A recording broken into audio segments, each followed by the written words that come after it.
Fala rapaziada, a galera que tem a 300F, mano. Galera, é o seguinte, eu tava ouvindo barulho da moto. E o barulho da moto, porra, eu pensava que era um no motor, revirei tudo painel, nada. O barulho, cara, era aqui no paralama traseiro. Esse paralama aqui, ele tá vibrando. Com o tempo ele vai soltando aqui no engate.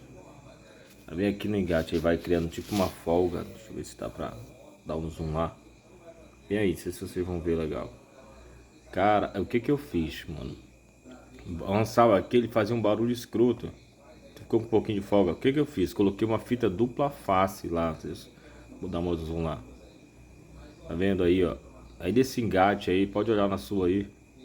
Que ele fica folgado com o tempo, fica fazendo um barulho escroto. Aí eu peguei e coloquei uma fita dupla face aí. E encaixei e pronto, mano. Acabou o barulho. Acabou o barulho. Pronto. Bem fixo, assim, ó. Tá maleável, mas com a fita, né?